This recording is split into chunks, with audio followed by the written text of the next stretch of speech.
Take two coaches, for example, who are in the same niche and who has the same content quality. Both are posting consistently for 2 years. But one of them wakes up last Tuesday to a DM that said, I am paraphrasing, I've been watching you for 3 months. I didn't even look at someone else. I didn't even look at anyone else. What's the first step? Did you notice something? There is no page for in discovery or any follow up sequence that she had built. The person already bought her before she knew even existed. And the other coach, who is in the same niche and the similar content quality, and who has the similar content quality, but more followers actually, at a pipeline that went quiet 6 months ago, and she knows it. She's attributed it to the market, the algorithm, and the economy. She's lowered her she's lowered her price and tested new formats, hired someone to fix her hooks, and the pipeline is still quiet. And here's the question everyone gets wrong: What's the difference? What's the difference between them? Is it better offer? Is it better niche? Is it better hooks? The answer is no, because the first coach is lying to herself deliberately, and the market is responding to the lie.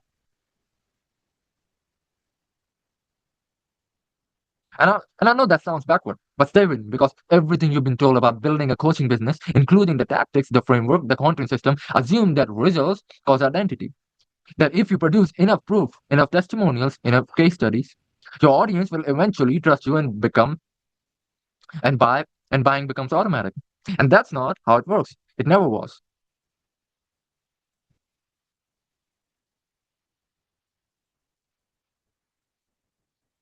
The coaches who get automatic inbound aren't getting it because they have better proof.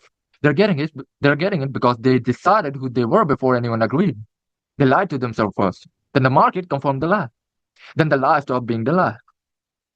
Did you notice the difference? That's what this video is about. And here's what we are covering today. Why your brain is producing content that sounds like everyone else's, even when you don't want it to. The trap that's keeping your pipeline conditional on result that you haven't gotten it. The identity shift that flips that, and the exact mechanism, the line that makes it work. There is no fluff or any motivation. Let's go. So this is why your market doesn't respond the way it should. And here's a specific thing I want you to try. Go look at 10 health and wellness coaches in your space right now, and don't read their bios. Just look at the last 12. Just look at the last 12 posts of there, and I'll wait. And here, what you'll notice is, if you're honest, is that the content that looks like it came from the same person running 10 different accounts, the same framework, the same angle, same hook structure, and the same contrast word. The pain points are identical. The transformation promises are identical. And the stories are structurally identical. And that's not an accident. And it's not even laziness, right? It's the natural output of a market that learned from the same 5 people at the top. And everyone who's been building a coaching business in the last 5 years or so studied the same playbook. They went through the same courses, they followed the same mentors, and they produce content that was a variation. And sometimes a very good variation of what those mentors already said. And that's called a memetic trap. You start copying the people at the top. Those people were copying the people before them. And after a few generations, an entire market converges on the same voice. Everyone sounds original, but nobody is. Now here's the part that matters for this video. Your content output, your content is the output of your identity. It's not your strategy, but your identity. And if you believe you're the health coach who does X slightly different than the other health coaches, your content will reflect that. It'll be good. It'll be correct. It'll have nice hooks, and your audience will read it the same way they read everyone else's content, with mild interest that doesn't convert to action, because because the market isn't evaluating your content on quality anymore. Because the market isn't evaluating your content on quality anymore. It's asking you one question, usually without realizing it. Is this person the only person who could have said who could have said this? Or could I have gotten this from someone else? So Epictetus figured this out in 50 AD, which is impressive given he didn't have an Instagram account. Well, he was a slave. And it's not a metaphor. He was literally a slave. He was a property of a man named Epaphroditus. Fucking hell. He didn't have any platforms. He didn't have any credentials. He didn't have any social proof, and he didn't have He didn't have a single external reason to carry authority. And yet his students, including Marcus Aurelius, who was running an empire, wrote down everything that he said and kept it for 2,000 years. And it's not because Epictetus has found a better framework than other Stoic philosophers, but it's because when he spoke, there was no gap between what he believed and what he said. His identity and his voice were completely fused. There was nobody else. There was nobody else there. It was just him. And that's what your market is and that's what your market is looking for. It's not better content, it's looking for you. Your original you, the specific, unrepeatable version of you that nobody trained you to produce because your mentors trained you to produce a better version of them, better version of them instead. And here's where the line comes in, because that version of you doesn't exist yet. You haven't become it yet. You've been building from borrowed foundation for long enough that you don't know what's actually yours, which means the first move isn't a strategy. It's in the strategy change. It's an identity decision. It's an identity decision.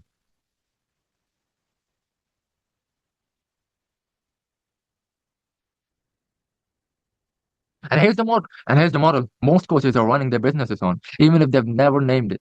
They have enough social proof, they do the work all confidently, and they be the authority that people trust. While it sounds reasonable, it sounds like the responsible version of ambition. You're not going to claim authority you haven't earned. You're not going to position yourself as someone you haven't demonstrated yet. You'll build the evidence base, and when it's solid enough, confidence will follow. Well, I understand the logic because the logic is killing your business.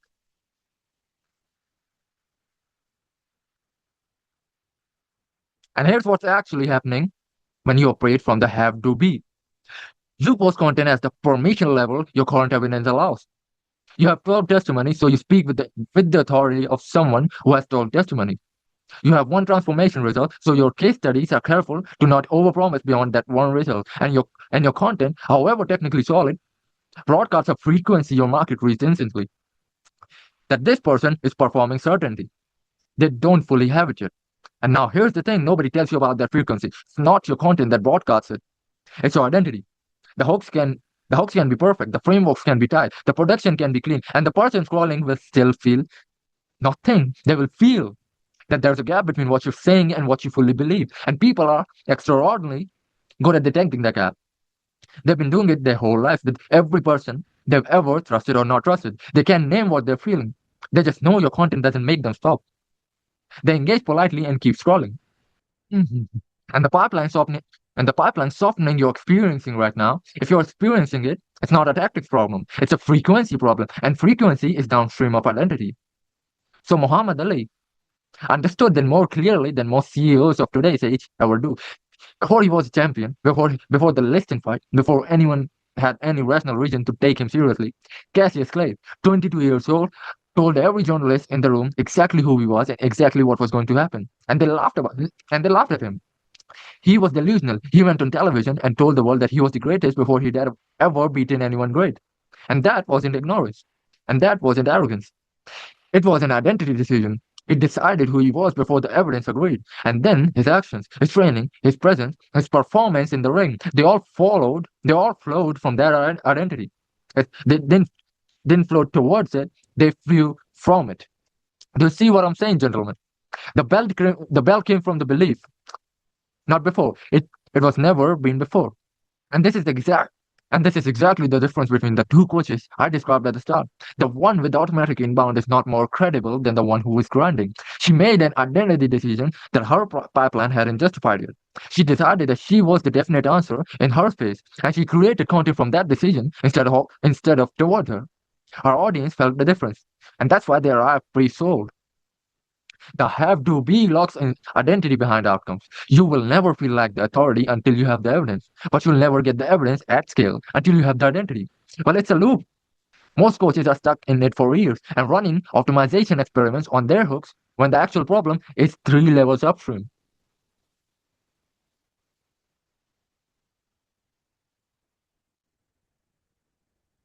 Wow, this is the Muhammad Ali slide. So the trap isn't laziness. The trap is waiting for permission from your results. From your results before you claim your identity. And your results are always waiting for your identity to go first. So all you have to do is flip the formula. Be the identity first. Do what the identity would do and have what follows. This is not fake it till you make it, gentlemen. Fake it till you make it is performance. You're pretending to be something while secretly knowing you aren't. People feel performance and it repels them. What I'm describing is something categorically different. It's a decision that you don't ask the evidence to validate. You decide who you are, then you look for reasons small enough, the small ones, that the decision might already be true. Then you act from the identity. And eventually, the external world recognizes around the internal decision you already made. And here's a specific hypothetical for you. Again, imagine two coaches teaching the same framework on mindset and nutrition. Coach A posts every day from the question, what does someone with my experience and my 12 testimonials need to say to sound credible? But Coach B posts every day from the question, what does the definitive voice, what does the definitive voice on this intersection? The person who will know this space in 3 years already knows. Well, they are of the same niche and same posting frequency, but they are dramatically different content. But they have dramatically different content. One is calibrated to the current evidence, but the other is calibrated to a decided future. You see what I'm saying? With that being said, Coach B's content will feel categorically different to read, not because it's better produced, but because the identity it's broadcasting is different, and because her audience can feel no gap between what she believes and what she says. That's what creates the magnetic. That's what creates the magnetic inbound that you're watching from the competitors who seem to have a similar offer at a similar price, but with less proof than you. But they're not cheating. They're not playing any tricks on you. But they just went first on the identity. Now, and this is where I want you to be precise. Because I'm not telling you to pretend you've helped 10,000 people when you've helped only 12. The identity decision I'm talking about is not about inflating your results. It's about claiming your perspective before anyone else validates it. Well, you already have heard about the Nikola Tesla story and how his invention was stolen by some other inventor. So the claim isn't I've helped everyone. The claim is that I know something specific about this problem that nobody else in my space is saying. And I know this so much better than they do that thing is true. And I'm going to say it like it's true regardless of whether I have 100 case studies or 12. It's a very critical thing. It is a very critical thing I'm explaining here because that's the identity shift from coaching at the permission level of your current results to coaching from the conviction level of what you actually know. So Napoleon Bonaparte, he was 26 years old, unknown artillery officer at the siege of Toulon, walked into a situation where 4 experienced generals had been failing for months, and he didn't have the ranks. He didn't have the reputation. He just had a plan, and he had the certainty to back it. He didn't say, I think this might work if given the chance. He said, here's exactly what we're going to do. And Toulon fell in 36 hours. Well, that was impossible. But it became only possible because Italy followed. It was because of Bonaparte's identity. The empire followed. And the certainty didn't come from his track record. The track record came from his certainty. Your content can do the same thing, but only if you make the identity decision first. And here's the problem. Here's the problem you're going to run into the moment you try to make the identity shift that I just described. You won't believe it. You try to claim the identity that I'm the definitive voice in this space. I know something specific that nobody else is saying. And your own brain will immediately produce a counter argument. Who am I to say this? Who am I to say that? I only have 12 clients. But there are people with bigger audiences. There are people with more experience. There are people with more credentials. And this will happen. It's not weakness. It's just what brains do when you try to install an identity that doesn't match the accumulated evidence. And here's the thing nobody talks out loud. That resistance is not evidence that you're wrong. It's just saying that the evidence that it's just the evidence that the belief is new. New beliefs feel exactly like lies. And that's not a problem. That's a process. A lie stripped of its moral charge is just a statement that lacks sufficient evidence to be accepted as truth. The keyword is yet. The earth was round before anyone had evidence of it. The people who were called liars, they weren't wrong. They were just early. And every true thing you currently believe about yourself right now, about your skills, about your knowledge, about your potential was once a lie. You didn't believe you could coach anyone before you coached your first person. You decided to act as if you could, and then you generated the evidence that turned the decision into a fact. The difference between where you are right now and where the coach with automatic inbound with automatic inbound is not the evidence. It's the decision to keep acting from a belief before the evidence arrives.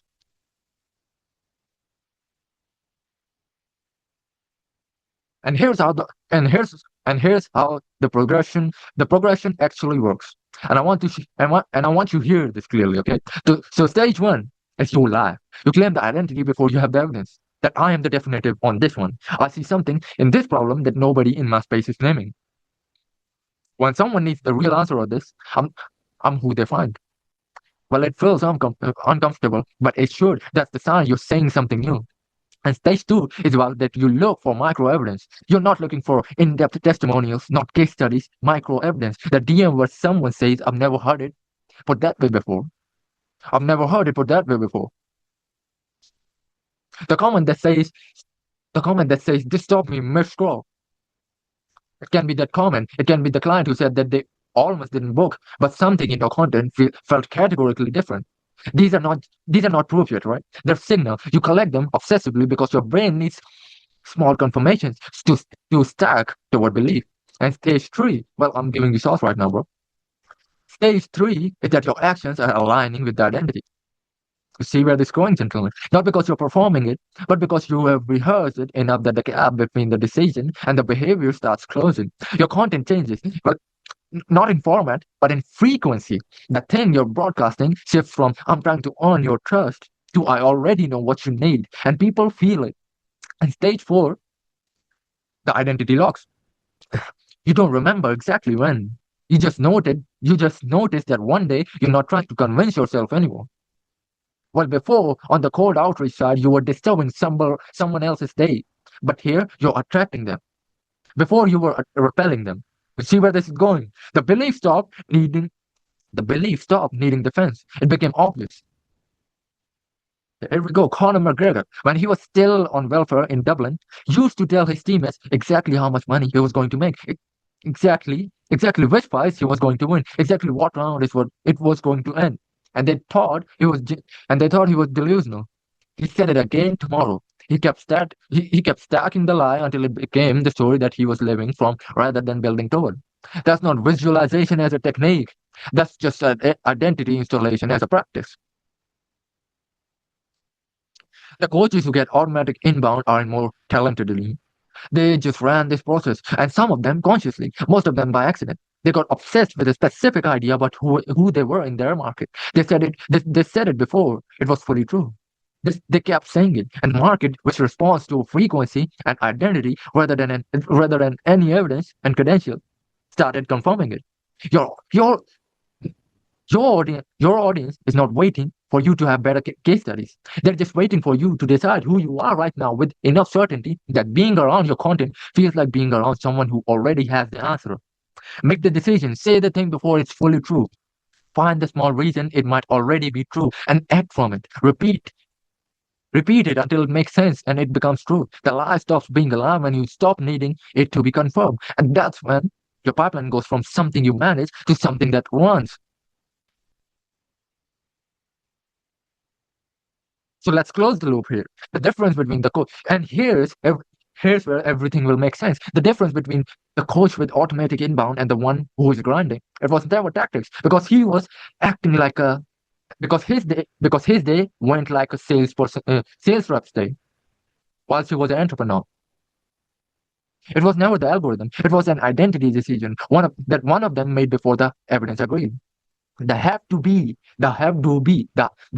model, waiting for proof before claiming identity, keeps your content at the permission level of your current results, and which keeps your frequency at the level of someone still trying to earn their position, and which keeps your pipeline conditional. All you have to do is flip it, decide who you are, change your identity, say what only you say in your content, find a small proof that you might already be right. Act from the identity before the identity is fully confirmed. The specific lie I want you to tell yourself before you post your next piece of content is this. I am the only person in this space who sees this specific thing the way I see it. And someone in my audience needs to hear it from someone who already knows. And that's not arrogance, gentlemen. That's not faking it. That's the starting point of becoming something market that the market cannot get anywhere else. And that is how client acquisition becomes automatic. This is client acquisition nirvana, gentlemen. So now, what I want you to do is, if this landed, I want you to drop a comment about any doubts you have. I will reply to you personally and tell me of every specific thing you see in your face that nobody else is naming it yet. Okay, I'll read everything and subscribe if you want the next one. I'll see you there.